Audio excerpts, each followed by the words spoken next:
मोदी जी हमारा राजवंशी आदिवासी जो समस्या है उसको देख लीजिए, जल्दी से जल्दी समाधान कर दीजिए। प्रमोद बोरो जी का इस्तेमाल किया, खत्म कर दिया उनके पार्टी को। विरोधी ग्राउंडत नाई নহয়, विरोधी আছে হোটেল লিলিত। लक्ष्मी ना छूटे सांप भी ना मोड़े। मोदी जी चिंता मत कीजिए, मोदी जी आप चिंता मत कीजिए, मोदी जी आप जो जहाँ रहेंगे वही सरकार बनाएंगे। समझौता करके ये बीटीआर बना के आपने एक माँ को बेटा दिलाने का काम किया है, ये हमारे लिए बहुत बड़े बात है सर। তেওঁলোক আছে হোটেল লিলিত আৰু আমি আছো মানুহৰ মাজত। সুযোগ পাইছো এই চুক্তিৰ দ্বাৰা ইয়াত অসমৰ একো ক্ষতি নহয়, বড়োসকলৰ একো ক্ষতি নহয়, অনাবৰৰ একো ক্ষতি নহয়, কোনো জনগোষ্ঠীৰ একো ক্ষতি নোহোৱাকৈ ইমান সুন্দৰ এটা একট কৰিছে অসম চৰকাৰ ভাৰত চৰকাৰ মিলি, আমি ধন্যবাদ জনাইছো। जोबथार नायाव रायजोफोर आं राहुल गांधी जोते যাব তাতে বিজেপি ইলেকশন জিকিব। আৰু এই কথাটো মই বিহাৰত কৈ আহিছিলো। लक्ष्मी ना छूटे सांप भी ना मोड़े। वो ठीक है। बयबो असमिया बुजिया थेवबो आं खावलायनो सानदों जे माखासे मानसिफ्रा बे साननैसोआव होंगो दोंगो खालामदों। थांनाय 30-40 बोसोरनि जोंनि दुखुनि बाथ्राखौ बावलांबाय, सोबख'जानाय थगायजानाय मालायजों गादब जानायनि जारिमिनखौ बावलांबाय, रोजा रोजा बर' फिसाफोरनि जिउ होनायनि बाथ्राखौ बावलांबाय, थै होनायनि बाथ्राखौ बावलांबाय, राजा लामायाव सान्दुं थिं थिङाव 12 घन्टा आन्दोलन खालामनायखौ बावलांबाय, अखा सिजानानै रेलि खालामनायखौ बावलांबाय। दिनै मा बुंनो नागिरदों माखासे मानसिफ्रा जोंनि बिदा फंबायफ्रानो रिमोट कन्ट्रोलखौ दिल्ली डिस्ट्रिक्टनिफ्राय लाबोनानै क'क्राझाराव गायसनफैनाय रिमोट कन्ट्रोलखौ सेनानै दिल्ली डिस्ट्रिक्टआव लांनो नागिरफिनदों। होगोन नामा रायजोफोर? होगोन नामा? थियारि जानांगोन। राजखान्थि खालामनो सम दङ, दानो राजखान्थि खालामनो जाथ'वाखै। आंबो राजखान्थि खालामनो फैयाखै, राजखान्थि खालामनो थाखाय रोजा रोजा मानसिया लाइन लानानै दङ। जों 30 बोसोर हारिनि खामानि मावनानै, सोमावसारनायनि खामानि मावनानै हारि दानोसो राजखान्थियाव फैदों। दिनै गिदिर गिदिर मानसिफोरनि मुसुखा गायसनदों, खेराइ बागुरुम्बा मोसाग्राफोरखौ बरायदों, आलायारन सिनेमाखौ लाबोफिनदों, सिनेमा हल लुदों, सुजित नार्जारी अडिट'रियाम लुदों, बिर सिलागां स्टेडियाम लुदों, बिनेश्वर ब्रह्म नलेज सेन्टार लुदों। हारिखौ दानो थाखाय जों खामानि मावदों। बेबायदियाव साफा सानैया दिनै रिमोट कन्ट्रोलखौ सेना लांनानै भेरगावनिफ्राय दिल्ली डिस्ट्रिक्टआव होनो नागिरदों। साफा सानैया जोंनि आइ आफा रायजो राजाया थै आरो जिउ होनानै लाबोनाय राजखान्थि गोहोखौ सेना लांनानै दिल्ली डिस्ट्रिक्टआव दोनहैनो नागिरदों। बिनिखाय दुखु नांथाव आरो जेबो गैया। नंखायनो कुनु बिनिमयाव बे भेरगाव, खैराबारि, जोंहा खालेंदुवार बे जेसेबां जि समस्ति दङ बे समस्तिफोरखौ देरहाजोबनानै 30-40 बोसोर खस्थ' जानांनाय बे दुखुनि जारिमिनखौ गोसोआव लाखिनानै फैगौ बिसायख'थियाव साफ्रोमबो ट्रेक्टरनि सावगारियाव भट होनानै जोंनि बिजाथिखौ देरहाहोनांगोन। UPPL देरहानाय आरो बर' रायजो राजाफोरनि आखायाव गोहोआ थानाय। ये बिहार है, असम है। सर्बानंद सोनोवाल जी को हटा दिया, खुद मुख्यमंत्री बन गए। रनोज पेगू जी को अपने ही पार्टी के कार्यकर्ता से उनको गाली दी। प्रमोद बोरो जी का इस्तेमाल किया, खत्म कर दिया उनके पार्टी को। अग्रामा मोहिलारी जी को पहले इस्तेमाल किया, फिर खत्म किया। देखिए बिहार है, असम है। बिहार के लोग बिहार में वोट करेंगे, असम के लोग असम में वोट करेंगे। असम में डिमासा, बोरो, राभा, कार्बी, आहू, मोरान, मोटक, ओबीसी, बंगाली, हिंदी स्पीकिंग, गोरखा, यहाँ का जो लोग है पूरी तरीके से तैयार है कि यहाँ पर हिमंत बिश्व शर्मा जी का डिक्टेटर राज खत्म करना है और ऐसा एक सरकार, कांग्रेस का नेतृत्व में एक सरकार लाना है जो लोगों की सेवा करेगा और लोगों की जमीन की सुरक्षा देगा। आज यहाँ के लोग जिस प्रकार से देख रहे हैं कि जब से हिमंत बिश्व शर्मा जी आए हैं, असम के ट्राइबल्स के लगभग 40,000 बीघा माटी अडानी अंबानी को चला गया है, दालमिया को चला गया है। काउंसिल 6 शेड्यूल का कोई प्रोटेक्शन नहीं मिल रहा यहाँ के ट्राइबल्स के लोगों को। तो यही हमारा मकसद है कि यहाँ पर जब आएंगे तो काउंसिल्स में जो इंडस्ट्री पॉलिसी होगा, लोकल इंडस्ट्रीज पे हम ज्यादा ध्यान देंगे और यहाँ के ट्राइबल्स के भूमि को हम फुल प्रोटेक्शन देंगे। सर्बानंद सोनोवाल जी को हटा दिया, खुद मुख्यमंत्री बन गए। रनोज पेगू जी को अपने ही पार्टी के कार्यकर्ता से उनको गाली दी। प्रमोद बोरो जी का इस्तेमाल किया, खत्म कर दिया उनके पार्टी को। अग्रामा मोहिलारी जी को पहले इस्तेमाल किया, फिर खत्म किया। तो रामाकांत देवरी जी विधायक को खिलौने की तरह उनके साथ बदसलूकी की। तो इसीलिए जब तक हिमंत बिश्व शर्मा जी हैं, ना ट्राइबल इश्यूज, ना ट्राइबल भूमि, ना ट्राइबल लीडरशिप को कुछ रिस्पेक्ट या कुछ उनका काम होने वाला है। उस दिन वेदर बहुत खराब था और राहुल गांधी जी ने वीडियो मैसेज के द्वारा आर्टिकल 248 का समर्थन किया। मैं पूछना चाहूंगा हिमंत बिश्व शर्मा जी का ट्राइबल्स के पक्ष में क्या बोलना चाहते हैं? वो असम में जो पूरा डिलिमिटेशन जो हुआ है उन्होंने अपने करीबी मंत्री अशोक सिंघल जी के द्वारा किया है, जिस डिलिमिटेशन के कारण असम के कई ट्राइबल्स, कई हमारे लोकल जो कम्युनिटी समुदाय हैं उनको निराश होना पड़ा है। तो हिमंत बिश्व शर्मा जी उन्होंने किस प्रकार के ट्राइबल लीडर्स बनाए हैं?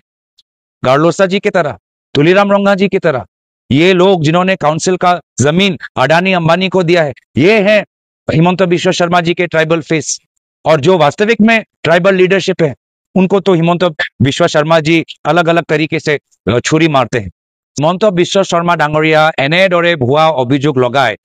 ভাবিব নালাগে যে মই ভয় কৰিম, মই পিছুৱাই যাম। মই হিমন্ত বিশ্ব শৰ্মা ডাঙৰীয়াক ভয় নকৰো। আৰু মোৰ দৰে বহুত আমাৰ অসমৰ ৰাইজ এতিয়া হিমন্ত বিশ্ব শৰ্মা ডাঙৰীয়াক ভয় নকৰে। তেওঁলোকৰ যুক্তিহীন কথাবোৰ, তৰ্কহীন কথাবোৰ, তেওঁলোকৰ তথ্যহীন কথাবোৰ লাগে যে কোনোবা এজন সৰু ল'ৰাই কিবা যুক্তি দি আছে। কি কথা কৈছে তেওঁহে জানে।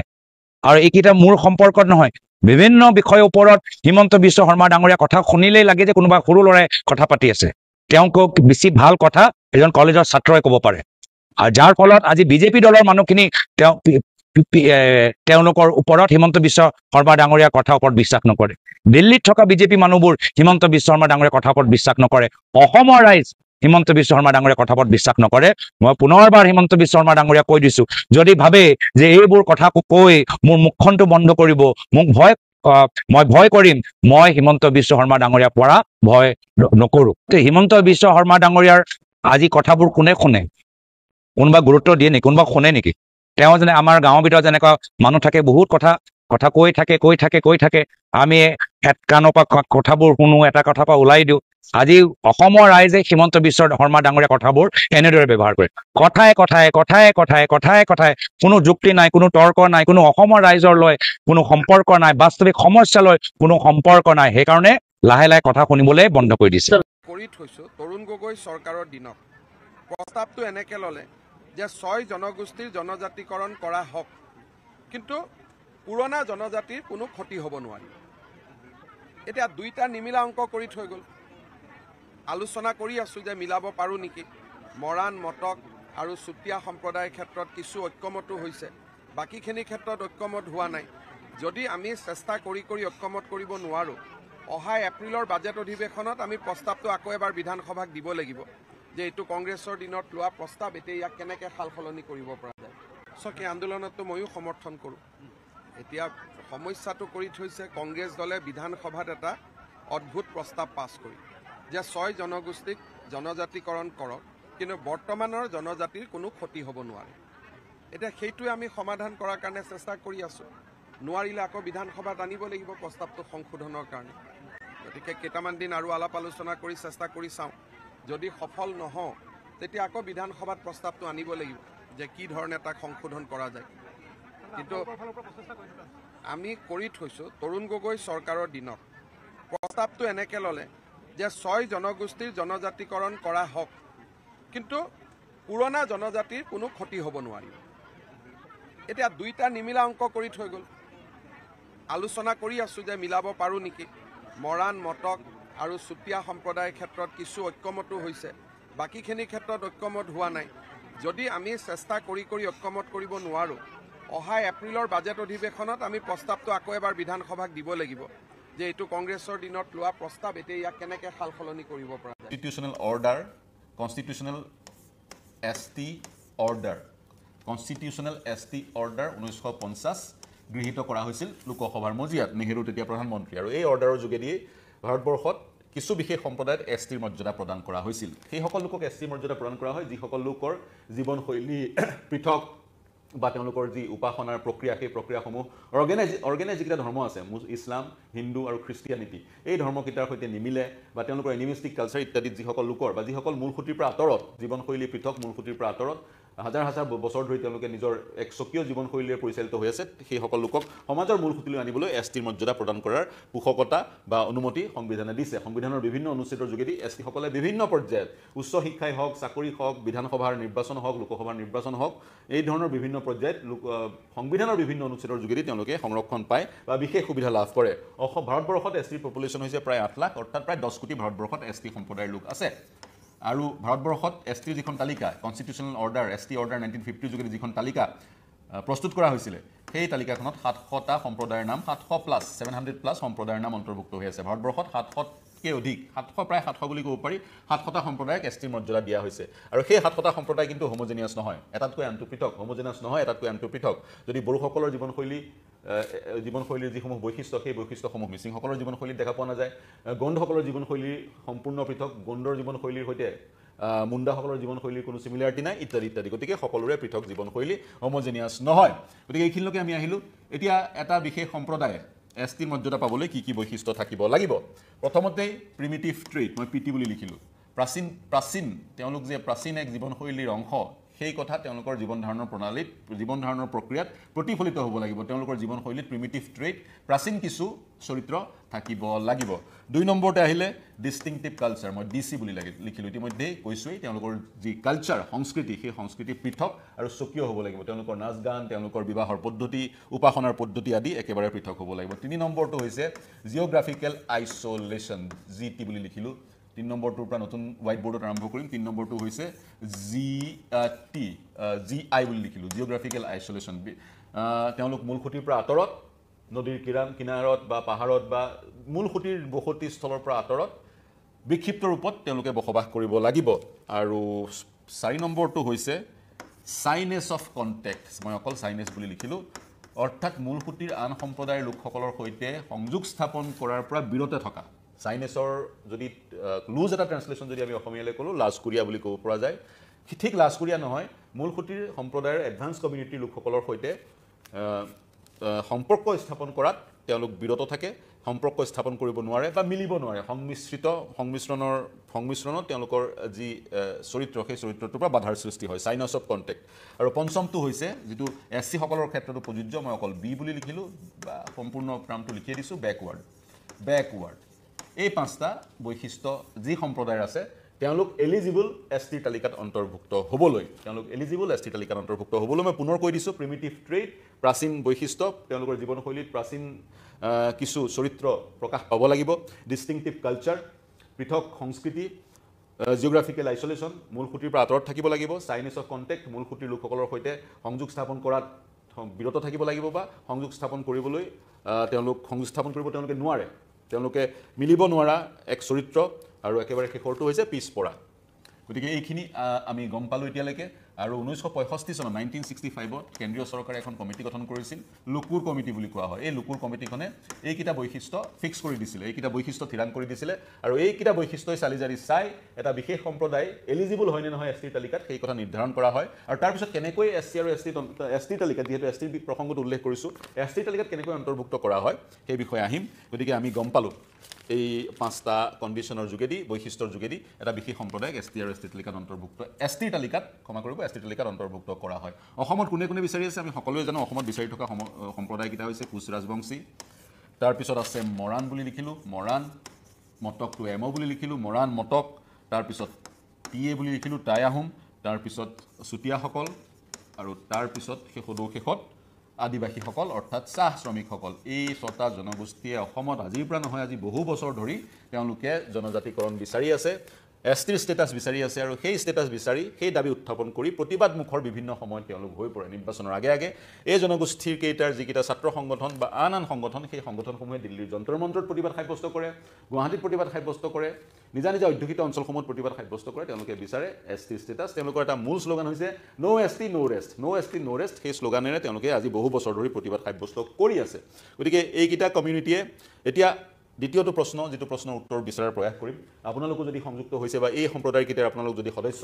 যদি অতিৰিক্ত কিবা তথ্য আমাক জনাব বিচাৰে আমাৰ সৈতে সংযুক্ত হৈ ইউটিউব চেনেল আৰু ফেচবুক পেজৰ যোগেদি য'ত আমাৰ পোনপটীয়া সম্প্ৰচাৰ হৈ আছে এই বিশ্লেষণৰ সংযুক্ত হৈ কমেণ্ট বক্সত মন্তব্য কৰিব পাৰিব গতিকে এই 6টা জনগোষ্ঠী এতিয়া এই 6টা জনগোষ্ঠী এলিজিবল হয়নে নহয় সেই প্ৰসংগটো উল্লেখ কৰিম কিন্তু সেই যি লুকুৰ কমিটিয়ে 5টা বৈশিষ্ট্যৰ কথা কৈছিল এছটিত অন্তৰ্ভুক্ত হ'বলৈ সেই 5টা বৈশিষ্ট্য আজিৰ তাৰিখত প্ৰযোজ্য নহয় বুলি উপলব্ধি কৰিলে কেন্দ্ৰীয় চৰকাৰে উপলব্ধি কৰি 2014 চনত কেন্দ্ৰীয় চৰকাৰে এখন এছটি টাস্ক ফ'ৰ্চ গঠন কৰিছিলে STTF বুলি লিখিলোঁ এছটি টাস্ক ফ'ৰ্চ গঠন কৰিছিলে আৰু সেই টাস্ক ফ'ৰ্চক কোৱা হৈছিলে নতুন বৈশিষ্ট্য উদ্ভাৱন কৰিবলৈ নতুন বৈশিষ্ট্য উলিয়াবলৈ কাৰণ সেই পুৰণি বৈশিষ্ট্যকেইটা আজিৰ যুগত প্ৰযোজ্য প্ৰযোজ্য হৈ থকাৰ অৱকাশ সেই পুৰণি বৈশিষ্ট্যকেইটাৰ অৱকাশ নাছিলে নতুন কমিটিখনে ক'লে এই প্ৰিমিটিভ ট্ৰেইটৰ যিটো বৈশিষ্ট্য সেইটো আঁতৰাই দিব লাগে প্ৰিমিটিভ ট্ৰেইটৰ যিটো বৈশিষ্ট্য সেইটো আঁতৰাই দিব লাগে আজিৰ তাৰিখত কোনো বিশেষ সম্প্ৰদায় যদি নিজৰ ডিষ্টিংক্ট কালচাৰ থাকিব পাৰে নিজৰ যি জীৱনশৈলী সেই জীৱনশৈলী কোনো সম্প্ৰদায়ৰ প্ৰিমিটিভ হৈ নাথাকিবও পাৰে প্ৰাচীন যিবোৰ ৰীতি ৰিৱাজ আছিলে প্ৰাচীন যিবোৰ ৰীতি নীতি আছিলে সেই কিছু বহু সম্প্ৰদায় সেই ৰীতি নীতিবোৰ পৰিহাৰ কৰাৰ অৱকাশ আছে গতিকে প্ৰিমিটিভ ট্ৰেইটৰ যিটো বৈশিষ্ট্য সেই বৈশিষ্ট্যটো টাস্ক ফ'ৰ্চখনে আঁতৰোৱাৰ পৰামৰ্শ আগবঢ়ালে তাৰপিছত আজিৰ যুগত ভাৰতত আন্তঃগাঁথনিৰ ইমান উন্নয়ন ঘটিছে উত্তৰণ ঘটিছে আজিৰ যুগত জিঅ'গ্ৰাফিকেল যিটো আইচলেশ্যনৰ যিটো বৈশিষ্ট্য যিটো চৰ্ত এছ টিত অন্তৰ্ভুক্ত হ'বলৈ সেই চৰ্তটো আজিৰ যুগৰ কাৰণে সময় উপযোগী নহয় বুলি এই এছ টি টাস্ক ফ'ৰ্চখনে মন্তব্য কৰিলে আৰু জিঅ'গ্ৰাফিকেল আইচলেশ্যনৰ যিটো চৰ্ত সেই চৰ্তটো পৰিহাৰ কৰাৰ অনুমতি আগবঢ়ালে তেওঁলোকে নতুন কিছুমান চৰ্ত দিলে সেয়া হৈছে ডিষ্টিংটিভ লেংগুৱেজ যিটো সম্প্ৰদায় এছ টিৰ তালিকাত অন্তৰ্ভুক্ত হ'ব সেই সম্প্ৰদায়টোৰ ডিষ্টিংটিভ ভাষা এটা স্বকীয় ভাষা থাকিব লাগিব যিটো ভাষা পুৰণি হ'ব লাগিব সংস্কৃত ভাষাৰ সমানেই পুৰণি হ'ব লাগিব আৰু সেই ভাষাটো ডাইলেক্টো হ'ব পাৰে দেৱানো হ'ব পাৰে আৰু সেই ভাষাটো বৰ্তমান ভাৰতত প্ৰচলিত মডাৰ্ণ ইণ্ডিয়ান লেংগুৱেজকেইটাৰ ফাউণ্ডেশ্যন হ'ব লাগিব সন্থালী ভাষা যেনেকৈ ভাৰতবৰ্ষৰ বহুকেইটা বেংগলীকে ধৰি বহুকেইটা মডাৰ্ণ ইণ্ডিয়ান লেংগুৱেজৰ ফাউণ্ডেশ্যন গতিকে সেই তেনেধৰণৰ ভাষা এটাৰ তেওঁলোক গৰাকী হ'ব লাগিব তাৰ সমান্তৰালকৈ প্ৰেজেন্স অফ ক'ৰ কালচাৰ তেওঁলোকৰ জীৱনশৈলীত ক'ৰ কালচাৰ সংস্কৃতি তেওঁলোকৰ যি সংস্কৃতি তেওঁলোকৰ সেই সংস্কৃতিবোৰ স্বকীয় হ'ব লাগিব পৃথক হ'ব লাগিব তেওঁলোকৰ নাচ গান তেওঁলোকৰ ফ'কলোৰ তেওঁলোকৰ পেইণ্টিং ডেন্স আদিত পৃথকতা স্বকীয়তা পৰিলক্ষিত হ'ব লাগিব তেতিয়াহে তেওঁলোকক এছ টিৰ তালিকাত অন্তৰ্ভুক্ত কৰা যাওক সেই পৰামৰ্শ টাস্ক ফ'ৰ্চৰ কিন্তু টাস্ক ফ'ৰ্চে সময় উপযোগী যিকেইটা পৰামৰ্শ দিছিল যিকেইটা পৰামৰ্শৰ যোগেদি তেওঁলোকে প্ৰিমিটিভ ট্ৰেইট আঁতৰাবলৈ কৈছিলে জিঅ'গ্ৰাফিকেল আইচলেশ্যন আঁতৰাবলৈ কৈছিলে নতুন কিছুমান তেওঁলোকে বৈশিষ্ট্য আগবঢ়াইছিলে প্ৰদান কৰিছিলে এছ টিৰ তালিকাত অন্তৰ্ভুক্ত হ'বৰ কাৰণে কিন্তু এই নতুন বৈশিষ্ট্যকেইটা টাস্ক ফ'ৰ্চৰ বৈশিষ্ট্যকেইটা এতিয়াও গ্ৰহণ কৰা নাই কেন্দ্ৰীয় চৰকাৰে গতিকে আজিৰ তাৰিখত সেই 6 জনগোষ্ঠীয়ে অসমৰ 6 জনগোষ্ঠীয়ে জনজাতিৰ মৰ্যাদা লাভ কৰিবলৈ হ'লে লুকুৰ কমিটিৰ সেই 5টা বৈশিষ্ট্য যদি ফুলফিল কৰে তেতিয়াহে সেই ষ্টেটাছ তেওঁলোকে লাভ কৰিব গতিকে লুকুৰ কমিটিৰ সেই 5টা বৈশিষ্ট্য অসমৰ এই 6 জনগোষ্ঠীয়ে ফুলফিল কৰে নে নকৰে এই মুহূৰ্তত এইটো প্ৰাসংগিক প্ৰশ্ন ইয়াৰ উত্তৰ দিবলৈ আমি প্ৰথমতে বিশ্লেষণ কৰিব লাগিব এটা সম্প্ৰদায় কেনেকৈ এছ টিৰ মৰ্যাদা লাভ কৰে এছ টিৰ মৰ্যাদা লাভ কৰিলে প্ৰথম পদক্ষেপটো হৈছে সেই সম্প্ৰদায়টো যিখন ৰাজ্যত সেই সম্প্ৰদায়টোৰ সদস্যসকল যিখন ৰাজ্যত থাকে সেইখন ৰাজ্যৰ ষ্টেট গভৰ্ণমেণ্টে এক প্ৰস্তাৱ বিধানসভাত গৃহীত কৰি সেই প্ৰস্তাৱ গভৰ্ণমেণ্ট অফ ইণ্ডিয়ালৈ প্ৰেৰণ কৰিব লাগিব অসমৰ বেলিকা তৰুণ গগৈ চৰকাৰে 6 জনগোষ্ঠীৰ জনজাতিকৰণৰ প্ৰস্তাৱ বিধানসভাত গৃহীত কৰি কেন্দ্ৰলৈ কেতিয়াবাই প্ৰেৰণ কৰিলে এয়া অসমৰ বেলিকা হৈ আছে তাৰপিছত সেই প্ৰস্তাৱত অনুমোদন জনাব লাগিব ৰেজিষ্টাৰ জেনেৰেল অফ ইণ্ডিয়াই চালিজাৰি চাব এই 6টা জনগোষ্ঠীয়ে অনুসূচিত জনজাতিৰ তালিকাত অন্তৰ্ভুক্ত কৰিব পৰাকৈ বৈশিষ্ট্য সমৃদ্ধ হয়নে নাই RGI চাব 3 নম্বৰত এন্থ্ৰপলজিকেল ছাৰ্ভে অফ ইণ্ডিয়াই পৰীক্ষা কৰিব 4 নম্বৰত নেশ্যনেল কমিশ্যন ফৰ শিডিউল ট্ৰাইবে পৰীক্ষা কৰিব তাৰপিছত বিষয়টো প্ৰস্তাৱটো ৰাজ্য চৰকাৰৰ প্ৰস্তাৱটো কেন্দ্ৰীয় কেবিনেটৰ ওচৰলৈ যাব কেন্দ্ৰীয় কেবিনেটে গৃহীত কৰাৰ পিছত প্ৰস্তাৱটোক অনুমোদন জনোৱাৰ পিছত এখন কনষ্টিটিউশ্যন এমেণ্ডমেণ্ট বিল মই কেব বুলিয়ে লিখিলোঁ কিন্তু কেব যিখনক লৈ তুলপাৰ লাগিছিলে সমগ্ৰ দেশত সেই কেব নহয় মই কনষ্টিটিউশ্যন এমেণ্ডমেণ্ট বিলৰ প্ৰসংগটো আহিছে কাৰণে কেব বুলি লিখিলোঁ সেই কনষ্টিটিউশ্যন এমেণ্ডমেণ্ট বিলখন পাৰ্লিয়ামেণ্টলৈ যাব পাৰ্ল বুলি লিখিলোঁ তাৰপিছত পাৰ্লিয়ামেণ্টৰ লোকসভা আৰু ৰাজ্যসভাত সেই কনষ্টিটিউশ্যন এমেণ্ডমেণ্ট বিলখনৰ সন্দৰ্ভত আলোচনা হৈ যদি প্ৰয়োজন হয় ষ্টেণ্ডিং কমিটিলৈ যদি যাব লাগে তেতিয়া যাব যদি ষ্টেণ্ডিং কমিটিলৈ যোৱাৰ প্ৰয়োজনীয়তা সদস্যসকলে অনুভৱ নকৰে তেতিয়া সেই বিলখন উভয় সদনত গৃহীত হ'ব লাগিব কাৰণ এইখন এখন কনষ্টিটিউশ্যনেল বিল মানি বিল নহয় উভয় সদনত গৃহীত হোৱাৰ পিছত প্ৰেচিডেণ্টৰ ওচৰলৈ যাব মই প্ৰেছ বুলি লিখিলোঁ প্ৰেচিডেণ্টে সংবিধানে তেওঁক প্ৰদান কৰা ক্ষমতা সংবিধানৰ অনুচ্ছেদ 341 আৰু 342 মূলত এছ টিৰ কাৰণে 342 তেওঁ যি ক্ষমতা প্ৰদান কৰিছে সেই ক্ষমতাৰ যোগেদি এই যিখন বিলৰ যোগেদি বিশেষ সম্প্ৰদায় এটাক এছ টি তালিকাত অন্তৰ্ভুক্ত কৰা হ'ব সেই বিলখনত তেওঁ অনুমোদন জনাই তেওঁ এখন গেজেট নটিফিকেশ্যনৰ যোগেদি সেই সম্প্ৰদায়টোক অসমৰ বেলিকা অসমৰ 6টা সম্প্ৰদায় সেই সম্প্ৰদায়টোক এছ টিৰ তালিকাত অন্তৰ্ভুক্ত কৰিব আৰু সেই দিনাখনৰ পৰাই সেইজন ব্যক্তি সমগ্ৰ ভাৰতবৰ্ষত সেই সম্প্ৰদায়টো সমগ্ৰ ভাৰতবৰ্ষত এছ টি সম্প্ৰদায় হৈ পৰিব নতুবা কোনোবা বিশেষ ষ্টেটত সেই সম্প্ৰদায়টো এছ টিৰ মৰ্যাদা লাভ কৰিছে বুলি জনাজাত হ'ব বা গম পোৱা যাব বা অনুৰূপ ধৰণে এছ টিসকলে যি সুবিধা লাভ কৰে তেওঁ লাভ কৰিব গতিকে এই প্ৰক্ৰিয়াটো মই আৰম্ভ কৰিলোঁ মই পুনৰ কৈছোঁ ৰাজ্য চৰকাৰে কেন্দ্ৰীয় চৰকাৰলৈ বিধানসভাত গৃহীত এক প্ৰস্তাৱ প্ৰেৰণ কৰিব লাগিব সেই প্ৰস্তাৱটো পৰীক্ষা কৰিব ৰেজিষ্ট্ৰাৰ জেনেৰেল অফ ইণ্ডিয়াই ভাৰতৰ মহাপঞ্জীয়কে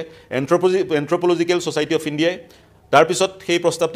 প্ৰস্তাৱটোক অনুমোদন জনাব লাগিব এই দুটাই পৰীক্ষা কৰিব RGI আৰু ASI পৰীক্ষা কৰিব anthropological society of India registrar general of India পৰীক্ষা কৰি ক'ব হয় ইহঁত এই সম্প্ৰদায়কেইটাৰ বৈশিষ্ট্য আছে ST মৰ্যাদা লাভ কৰিবলৈ বা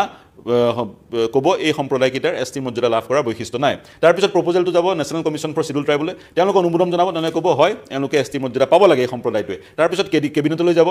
সেই কেবিনেটে অনুমোদন জনাব লাগিব আৰু তাৰপিছত এখন বিশেষ বিধায়ক সংবিধান সংশোধনী বিধেয়কখন উত্থাপন কৰিব লাগিব সংসদৰ মজিয়াত সংসদৰ উভয় সদনত সেই বিধেয়কখন গৃহীত হ'ব লাগিব গৃহীত হোৱাৰ পিছত ৰাষ্ট্ৰপতিৰ ওচৰলৈ যাব সেই বিধেয়কখন ৰাষ্ট্ৰপতিয়ে 341 আৰু 342 তেওঁ প্ৰদান কৰা ক্ষমতাৰ যোগেদি সেই বিধেয়কখন গৃহীত কৰি আইনলৈ ৰূপান্তৰ কৰিব আইনলৈ পাৰ্লিয়ামেণ্টত গৃহীত হোৱাৰ পিছতে এই বিধেয়কখন আইনলৈ ৰূপান্তৰ হ'ব আৰু কাৰ্যকৰীকৰণৰ ক্ষেত্ৰত ৰাষ্ট্ৰপতিৰ অনুমোদনৰ পিছত সেই বিধেয়কখন কাৰ্যকৰীকৰণ হ'ব আৰু ৰাষ্ট্ৰপতিৰ যোগেদি এখন গেজেট নটিফিকেশ্যন পাব্লিছ হ'ব যিখন নটিফিকেশ্যনৰ যোগেদি সেই সম্প্ৰদায়ক ST ষ্টেটাছ প্ৰদান কৰা হ'ল সেই কথা ঘোষণা কৰা হ'ব গতিকে ইমানখিনিলৈকে আমি গম পালোঁ এতিয়া অসমৰ 6 জনগোষ্ঠীৰ প্ৰসংগটোলৈ আহোঁ অসমৰ 6 জনগোষ্ঠীৰ ক্ষেত্ৰত 6 কমিউনিটিজ অফ আছাম মই CA বুলি লিখিলোঁ 6 কমিউনিটিজ অফ আছাম অসমৰ 6টা জনগোষ্ঠীৰ ক্ষেত্ৰত তৰুণ গগৈ চৰকাৰে প্ৰস্তাৱ প্ৰেৰণ কৰিলে গভৰ্ণমেণ্ট অফ ইণ্ডিয়ালৈ RGI ক'লে হয় এওঁলোক বৈশিষ্ট্য সমৃদ্ধ ST মৰ্যাদা লাভ কৰিবলৈ এন্থ্ৰোপলজিক্যাল সোসাইটি অফ ইণ্ডিয়াই ক'লে হয় অসমৰ 6টা সম্প্ৰদায় বৈশিষ্ট্য সমৃদ্ধ ST মৰ্যাদা পাবলৈ NCSTA national commission for scheduled ট্ৰাইবে ক'লে হয় অসমৰ 6টা জনগোষ্ঠীক ST মৰ্যাদা দিব লাগে তাৰপিছত সদনৰ মজিয়াত ৰাজ্যসভাৰ মজিয়াত 2019 চনত তদানীন্তন গৃহমন্ত্ৰী ৰাজনাথ সিঙে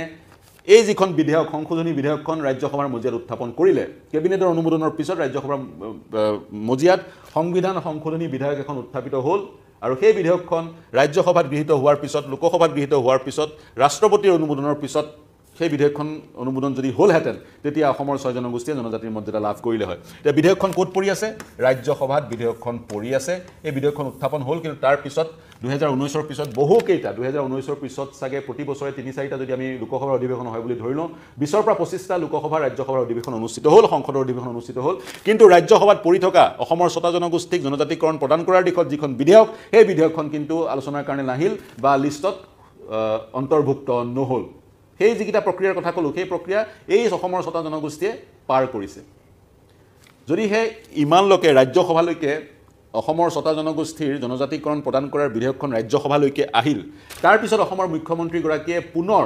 বিধানসভাত আন এক প্ৰস্তাৱ গৃহীত কৰি সেই প্ৰস্তাৱ কেন্দ্ৰীয় চৰকাৰলৈ প্ৰেৰণ কৰাৰ কথা কিয় কৈছে বা তেওঁ কিয় কৈছে পূৰ্বৰ যি তৰুণ গগৈ চৰকাৰৰ প্ৰস্তাৱ সেই প্ৰস্তাৱ ভুল আছিলে বুলি কাৰণ অসমত 6 জনগোষ্ঠীক জনজাতিৰ মৰ্যাদা প্ৰদান কৰাৰ দিশত বা বাধা হিচাপে থিয় দিছিলে বা এই প্ৰদান কৰাৰ প্ৰক্ৰিয়াটোক বিৰোধিতা কৰিছিলে অসমৰ এক্সিষ্টিং যিসমূহ ট্ৰাইবেল সেই ট্ৰাইবেল গ্ৰুপসমূহৰ নেতৃত্বই তেওঁলোকৰ এটাই দাবী আছিলে অসমৰ সেই 30% জনগোষ্ঠীক যদি জনজাতিৰ মৰ্যাদা প্ৰদান কৰা হয় তেওঁলোকে এক্সিষ্টিং ট্ৰাইবেলসকলৰ সুবিধাসমূহ গ্ৰহণ কৰাৰ অৱকাশ পাব তেনে ক্ষেত্ৰত এক্সিষ্টিং ট্ৰাইবেলসকলৰ যি সুবিধা সাংবিধানিক যি তেওঁলোকে এক মৰ্যাদা লাভ কৰে সেই মৰ্যাদা বা সুবিধা তেওঁলোকৰ হাতত নাথাকিব বা কমি যাব উদাহৰণস্বৰূপে এখন যদি মহাবিদ্যালয়ত 7% বা 8% আসন STৰ কাৰণে সংৰক্ষণ কৰি থোৱা হয় গুৱাহাটীৰ এখন মহাবিদ্যালয়ত আৰু যদিহে অসমৰ 6 জনগোষ্ঠীয়ে STৰ মৰ্যাদা পায় সেই 8% আসন মই ধৰিলোঁ 20খন আসন সেই 20খন আসনত সোমাব লাগিব বড়োসকলো সেই 20খন আসনত সোমাব লাগিব সেই নতুন 6 জনগোষ্ঠী নতুনকৈ ST মৰ্যাদা লাভ কৰা 6 জনগোষ্ঠী তেনে ক্ষেত্ৰত যিসকল পূৰ্বতে যি কেইখন আসন তেওঁলোকে লাভ কৰিছিল অসমৰ নতুনকৈ যেতিয়া 6 জনগোষ্ঠীয়ে জনজাতিৰ মৰ্যাদা পাব তাতকৈ কম আসন তেওঁলোকে পোৱাৰ অৱকাশ থাকি যাব গতিকে তেওঁলোকে বিৰোধিতা কৰিছিল যি কি নহওক তাৰ মাজতে আৰু আন এক বিষয় অসমৰ মুখ্যমন্ত্ৰীগৰাকীয়ে পুনৰ সেই আন এক নতুন প্ৰস্তাৱ বিধানসভাৰ মজিয়াত কিয় গ্ৰহণ কৰিব বিচাৰিছে সেই তাৰ প্ৰশ্ন চাগৈ অনাগত সময়ত তেওঁ প্ৰদান কৰিব আন এক বিষয় মণিপুৰত আমি দেখা পাইছিলোঁ STক লৈ পেলাই মূলতঃ STৰ মৰ্যাদাক লৈ পেলাই মণিপুৰত সংঘাতৰ সূত্ৰপাত হৈছিলে মণিপুৰত যিসকল মেইটে সম্প্ৰদায়ৰ লোক তেওঁলোকে STৰ মৰ্যাদা বিচাৰি আছিলে মেইটে সম্প্ৰদায় হৈছে বিশেষকৈ ইম্ফাল ভেলীৰ ইম্ফাল উপত্যকাৰ লোকসকল তেওঁলোকক OBCৰ মৰ্যাদা প্ৰদান কৰা হৈছে অসমৰ 6 জনগোষ্ঠীক OBCৰ মৰ্যাদা প্ৰদান কৰা হৈছে অনুৰূপ ধৰণে মেইটেসকল OBC কিন্তু তেওঁলোকে অসমৰ 6 জনগোষ্ঠী সদৃশ বহু বছৰ ধৰি STৰ দাবী উত্থাপন কৰি আহিছিলে আৰু মণিপুৰ হাইকোৰ্টে এক ৰায় প্ৰদান কৰিছিল এক নিৰ্দেশ প্ৰদান কৰিছিল মণিপুৰ চৰকাৰক আৰু সেই নিৰ্দেশৰ যোগেদি কোৱা হৈছিলে মণিপুৰ চৰকাৰে শীঘ্ৰে মেইটেসকলক STৰ মৰ্যাদা প্ৰদান কৰিবলৈ যি প্ৰস্তাৱ গৃহীত কৰিব লাগে সেই প্ৰস্তাৱ মণিপুৰ বিধানসভাত গৃহীত কৰক আৰু সেই প্ৰস্তাৱ গভৰ্ণমেণ্ট অফ ইণ্ডিয়ালৈ প্ৰেৰণ কৰক এই যি মণিপুৰ উচ্চ ন্যায়ালয়ৰ যি নিৰ্দেশ এই নিৰ্দেশক কিন্তু মণিপুৰৰ এক্সিষ্টিং STসকলে কুকিসকলে সহজভাৱে গ্ৰহণ কৰা নাছিলে তেওঁলোকে এক প্ৰতিবাদী কাৰ্যসূচী গ্ৰহণ কৰিছিল আৰু সেই প্ৰতিবাদী কাৰ্যসূচীয়ে স্পাৰ্ক কৰিছিল মণিপুৰৰ যি ভাতৃঘাতী সংঘৰ্ষ সেই সংঘৰ্ষৰ যি ভাতৃঘাতী সংঘৰ্ষ আজিও মাৰ যোৱা নাই 200ৰো অধিক লোকৰ মৃত্যু হ'ল হাজাৰ বিজাৰ লোক এতিয়াও গৃহহীন হৈ আছে গতিকে এছটিৰ মৰ্যাদাক লৈয়ে মণিপুৰ জ্বলিবলৈ আৰম্ভ কৰিছিল আৰু এটুকুৰা ফিৰিঙিটিয়ে এছটিৰ মৰ্যাদা কেন্দ্ৰ কৰি সৃষ্টি হোৱা এটুকুৰা ফিৰিঙিটিয়ে খাণ্ডৱ দাহ সদৃশ পৰিৱেশৰ মণিপুৰত সৃষ্টি কৰিছিল গতিকে বিভিন্ন সময়ত অসমৰ নেতৃত্বই ক'ব বিচাৰিছে অসমৰ ৰাজনৈতিক নেতৃত্বই শাসনত থকা নেতৃত্বই ক'ব বিচাৰে অসমত যাতে মণিপুৰ সদৃশ পৰিৱেশৰ সৃষ্টি নহয় সেইকাৰণে অসমৰ 6 জনগোষ্ঠীক জনজাতিকৰণ প্ৰদান জনজাতিৰ মৰ্যাদা প্ৰদান এতিয়ালৈকে কৰা হোৱা নাই ই এক কথা ই এক বিষয় আন এক প্ৰশ্ন ইতিমধ্যে উল্লেখ কৰিছোঁ পুনৰ উল্লেখ কৰিব বিচাৰিছোঁ নতুনকৈ সংযুক্ত হোৱা সকলৰ কাৰণে যদিহে 2019 চনত ৰাজনাথ সিঙে ৰাজ্যসভাৰ মজিয়াত অসমৰ 6 জনগোষ্ঠীক জনজাতিৰ মৰ্যাদা প্ৰদান কৰাৰ দিশত যিখন বিধেয়ক কেন্দ্ৰীয় কেবিনেটে যিখন বিধেয়কৰ অনুমোদন জনাইছিল সেই বিধেয়কখন যদিহে উত্থাপন তেতিয়াই 2020 চনতে কৰা হৈছিল পুনৰ সেই বিধেয়কখন বা তেনে এক প্ৰস্তাৱ বা তেনে এক বিধেয়কৰ অৱকাশ আৰু কিয় আহিব ই এক প্ৰাসংগিক প্ৰশ্ন যদিহে তৰুণ গগৈ চৰকাৰে ইতিমধ্যে প্ৰস্তাৱ গ্ৰহণ কৰি থৈছিলে বিধানসভাৰ মজিয়াত আৰু সেই প্ৰস্তাৱ কেন্দ্ৰীয় চৰকাৰলৈ প্ৰেৰণ কৰাৰ পিছতহে পিছৰবোৰ কাৰ্যসূচী ল'ব পৰা গৈছিলে তেনেস্থলত পুনৰ এক প্ৰস্তাৱ অসমৰ বিধানসভাত গ্ৰহণ কৰাৰ অৱকাশ ক'ত আছে যদিহে তৰুণ গগৈ চৰকাৰে যিটো প্ৰস্তাৱ গ্ৰহণ কৰিছিল সেই প্ৰস্তাৱটোত এক্সিষ্টিং ট্ৰাইবেলসকলক ক্ষতি নকৰাকৈ 6 জনগোষ্ঠীক জনজাতিকৰণৰ পোষকতা কৰা হৈছিলে এইবাৰ নতুন প্ৰস্তাৱটোত কি উল্লেখ থাকিব এক্সিষ্টিং ট্ৰাইবেলসকলক সকলে যি সুবিধা লাভ কৰিছিল সেই সুবিধাৰ বৃত্তটোৰ মাজতে 6 জনগোষ্ঠীৰ এছটিৰ মৰ্যাদা লাভ কৰিলে সেই বৃত্তটোতে অসমৰ 6 জনগোষ্ঠী সোমাই পৰিব নেকি আৰু যদিহে তেনে হয় পুনৰ বড়ো নেতৃত্বই প্ৰতিবাদ কৰাৰ অৱকাশ আছে বা তেওঁলোকে প্ৰতিবাদ কৰাৰ সম্ভাৱনা আছে তেনে ক্ষেত্ৰত বড়ো নেতৃত্বক কেনেকৈ সৈমান কৰাব ই এক ডাঙৰ প্ৰশ্ন অসম চৰকাৰখনে গতিকে যেতিয়া এপ্ৰিলত অনাগত বিধানসভা অধিৱেশনৰ এপ্ৰিলত যেতিয়া অসম চৰকাৰে নতুন প্ৰস্তাৱ আনিব তেতিয়া গম পোৱা যাব সেই প্ৰস্তাৱত কি থাকিব সেই প্ৰস্তাৱ তেওঁলোকে গ্ৰহণ কৰিব সেই প্ৰস্তাৱ দিল্লীলৈ যাব গভৰ্ণমেণ্ট অফ ইণ্ডিয়াই RGI প্ৰেৰণ কৰিব RGI পৰীক্ষা নিৰীক্ষা কৰিব তাৰ পিছত RGI প্ৰেৰণ কৰিব এন্থ্ৰোপলজিক্যাল সাৰ্ভে অফ ইণ্ডিয়াক তেওঁলোকে পৰীক্ষা নিৰীক্ষা কৰিব আৰু তাৰ পিছত সেই প্ৰস্তাৱ যাব নেশ্যনেল কমিশ্যন ফৰ শিডিউল ট্ৰাইবলে তেওঁলোকে পৰীক্ষা নিৰীক্ষা কৰিব যদিহে তেওঁলোকে ভাবে দিব পৰা যায় 6 জনগোষ্ঠীক তাৰ পিছত সেই প্ৰস্তাৱ যাব কেবিনেটে অনুমোদন দিব কেবিনেটে অনুমোদন দিয়াৰ পিছত সংসদলৈ এখন বিধেয়ক আহিব বিধেয়কখন গৃহীত হোৱাৰ পিছত ৰাষ্ট্ৰপতিয়ে এছটিৰ মৰ্যাদা 6 জনগোষ্ঠীক দিব লাগিব গতিকে গোটেই প্ৰক্ৰিয়াটো শূন্যৰ পৰা পুনৰ আৰম্ভ কৰাৰ প্ৰস্তাৱ আগবঢ়াইছে অসমৰ মুখ্যমন্ত্ৰীয়ে তেনেধৰণৰ প্ৰস্তাৱৰ যোগেদি অসমৰ 6 জনগোষ্ঠীক কিমান সোনকালে জনজাতিৰ মৰ্যাদা প্ৰদান কৰিব পৰা যায় সেয়া লক্ষণীয় হ'ব গতিকে এতিয়ালৈকে এই বাতৰিটো আৰু বাতৰি আছিল এইখিনিয়ে এতিয়া যাব বিচাৰিছোঁ আমি সদৌ শেষত যাব বিচাৰিছোঁ কিছুমান বেছিক কথালৈ কিয় ভাৰতবৰ্ষত এছটিৰ মৰ্যাদা প্ৰদান কৰাৰ প্ৰয়োজনীয়তাৰ সৃষ্টি হ'ল আজি সৃষ্টি হোৱা নাই 1935 চনতে যেতিয়া গভৰ্ণমেণ্ট অফ ইণ্ডিয়া এক্ট পাছ হৈছিলে ভাৰতবৰ্ষত যেতিয়া নতুন এক ব্যৱস্থা লেজিছলেটিভ ব্যৱস্থাৰ সূচনা হৈছিলে তেতিয়াই কিছু লোকক এছচিৰ মৰ্যাদা প্ৰদান কৰা হৈছিল এছচিৰ মৰ্যাদা সেই সকল লোকক প্ৰদান কৰা হয় বিশেষকৈ হিন্দু লোকসকলক প্ৰদান কৰা হয় যিসকলে হাজাৰ হাজাৰ বছৰ ধৰি বৰ্ণ বৈষম্যৰ বলি হৈ আছে আৰু সমাজৰ মূল খুঁটিৰ তেওঁলোক অংশীদাৰ হ'ব পৰা নাই তেওঁলোকক সমাজৰ মূল খুঁটিলৈ আনিবলৈ তেওঁলোকক বিশেষ কিছু সুবিধা প্ৰদান কৰা হয় আৰু সেই বিশেষ সুবিধাৰ যোগেদি তেওঁলোকে যাতে সমাজৰ মূল খুঁটিলৈ আহি মূল খুঁটিৰ এডভান্স কমিউনিটিৰ সদস্যসকলৰ সৈতে সমানে ফেৰ মাৰিব পাৰে সেইকাৰণে তেওঁলোকক উচ্চ শিক্ষাত বা বিধানসভাত বা লোকসভাত বা চাকৰিৰ প্ৰমোচনত বিশেষ কিছু প্ৰেফাৰেঞ্চিয়েল ট্ৰিটমেণ্ট তেওঁলোকক দিয়া হয় এতিয়া আমি ক'ব বিচাৰিছোঁ ভাৰতৰ সংবিধানৰ কিছুমান আৰ্টিকলৰ কথা আৰ্টিকল 14 কয় ভাৰতবৰ্ষত সকলোৰে মাজত সমানতা স্থাপন হ'ব লাগে ইকুৱেলিটি আৰ্টিকল 15 কয় ভাৰতবৰ্ষত কোনো ব্যক্তি ধৰ্ম জাতি জন্মস্থান নিজে কোৱা মাতৃভাষা বা ভাষাৰ ভিত্তিত যাতে বৈষম্যৰ বলি নহয় সেই কথা নিশ্চিত কৰে 14 তাৰপিছত 16 নিশ্চিত কৰে কোনো এজন ব্যক্তি যাতে নিজৰ ধৰ্ম ভাষা জন্মস্থান জাতপাতৰ ভিত্তিত চাকৰিৰ পৰা বঞ্চিত নহয় গতিকে ভাৰতবৰ্ষৰ সমাজখনৰ সমানতা স্থাপন কৰিবলৈ এইকেইটা আৰ্টিকল 14 15 আৰু 16 আৰ্টিকল 21 আমাক liberty right to live and with liberty সেই যি অধিকাৰ সেই অধিকাৰ প্ৰদান কৰে সেই অধিকাৰ বিষয়ে সেই অধিকাৰ সন্দৰ্ভত অনাগত সময়ত বিশ্লেষণ কৰিম কিন্তু মূলত এইকেইটা আৰ্টিকলে আমাক ভাৰতবৰ্ষত যাতে সমাজখনত কোনো ধৰণৰ বৈষম্য নাথাকে সেই কথা সুনিশ্চিত কৰে এইকেইটা আৰ্টিকলে কিন্তু আৰ্টিকল 16ত সংশোধনী ঘটাই এটা বিশেষ দফাৰ সংযোজন ঘটোৱাইছিল সেই দফাটো হৈছে আৰ্টিকল 16ৰ উপদফা 4 সংবিধানৰ 77 সংখ্যক সংশোধনী ঘটায় এই দফাৰ যোগেদি বিশেষ কিছুমান সম্প্ৰদায়ক যাতে চাকৰিৰ ক্ষেত্ৰত স্পেচিয়েল ট্ৰিটমেণ্ট দিব পাৰি সেই নিয়ম বা প্ৰিফাৰেঞ্চিয়েল ট্ৰিটমেণ্ট দিব পাৰি সেই নিয়ম অনুচ্ছেদ 16ৰ উপদফা সংযোজন কৰি সেই নিয়ম প্ৰযোজ্য কৰা হৈছিলে ইণ্টেলিজিবল ডিফাৰেঞ্চিয়া বুলি যি তত্ত্ব আছে সেই তত্ত্বৰ অধীনত ইণ্টেলিজিবল ডিফাৰেঞ্চিয়াৰ অৰ্থ হৈছে ডিফাৰেঞ্চিয়া ডেট কেন বি ৰিয়েলাইজড অৰ্থাৎ পাৰ্থক্য যিটো আমি উপলব্ধি কৰিব পাৰোঁ যিটো পাৰ্থক্য আমি বুজিব পাৰিছোঁ বা ভাৰতবৰ্ষই বুজিব পাৰিছে সামগ্ৰিকভাৱে কালেক্টিভলি যে কিছু বিশেষ সম্প্ৰদায়ৰ লোক বিভিন্ন কাৰণত ঐতিহাসিক কাৰণত সামাজিক কাৰণত পিছ পৰি আছে আৰু নতুন নৱভাৰতবৰ্ষত স্বাধীন ভাৰতবৰ্ষত তেওঁলোকক আগলৈ অনাটো খুবেই প্ৰয়োজন সংবিধান প্ৰদত্ত এক দায়িত্ব অনুচ্ছেদ 14 যি নিশ্চিতি প্ৰদান কৰিছে অনুচ্ছেদ 15 যি নিশ্চিতি প্ৰদান কৰিছে অনুচ্ছেদ 16 যি নিশ্চিতি প্ৰদান কৰিছে সমতা স্থাপনৰ ক্ষেত্ৰত সেই সমতা স্থাপন কৰিবলৈ বিশেষ কিছু লোকক কিছু বিশেষ প্ৰেফাৰেন্সিয়েল ট্ৰিটমেণ্ট সুবিধা প্ৰদানৰ প্ৰয়োজনীয়তা আছে আৰু অনুচ্ছেদ 16ত নতুন এটা দফা সংযোজন কৰি সেই সুবিধা প্ৰদানৰ বিষয়টোক বৈধতা প্ৰদান কৰা হ'ল আৰু তাৰ সমান্তৰালকৈ 1950 চনত কনষ্টিটিউচনেল অৰ্ডাৰ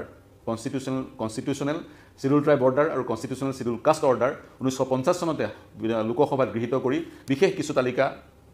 প্ৰস্তুত কৰা হ'ল যিবোৰ তালিকাত বিশেষ কিছু সম্প্ৰদায়ৰ নাম অন্তৰ্ভুক্ত হৈ থাকিল আৰু এছচিৰ যিখন তালিকা সেই তালিকাখনত এছচি সকল অন্তৰ্ভুক্ত হৈ থাকিল যিসকল সামাজিকভাৱে পিছপৰা এছটিৰ যিখন তালিকা সেই তালিকাত সেইসকল লোক অন্তৰ্ভুক্ত হ'ল যিসকলৰ জীৱনশৈলীৰ সেই চৰিত্ৰকেইটাৰ কথা বৈশিষ্ট্যকেইটাৰ কথা মই ইতিমধ্যে উল্লেখ কৰিলোঁ তাৰপিছত সেই ধৰণে এছটি আৰু এছটি মৰ্যাদা প্ৰদান কৰা হ'ল ভাৰতবৰ্ষত অনুৰূপ ধৰণে যিসকল সংখ্যালঘু লোক তেওঁলোককো সংবিধানৰ বিভিন্ন দফাই প্ৰিফাৰেন্সিয়েল ট্ৰিটমেণ্ট বিশেষ কিছু সুবিধা প্ৰদান কৰে যাতে তেওঁলোকো পিছ পৰি নাথাকে কিছুদিনৰ আগতে ভাৰতৰ উচ্চতম ন্যায়ালয়ে এছচি আৰু এছটিৰ ক্ষেত্ৰত বিশেষকৈ মূলতঃ এছচিৰ ক্ষেত্ৰত ছাব ক্লাছিফিকেশ্যনৰ বিষয়টো উল্লেখ কৰিছিল সেই সন্দৰ্ভত আমি বিগত সময়ত বিশ্লেষণ আগবঢ়াইছোঁ গতিকে এইখিনি কথা আমি এইখিনিলৈকে গম পালোঁ এতিয়া আৰু এটা শেষৰটো কথা মই কৈ যি বিশ্লেষণ সমাপ্ত কৰিব বিচাৰিছোঁ শেষৰটো কথা হৈছে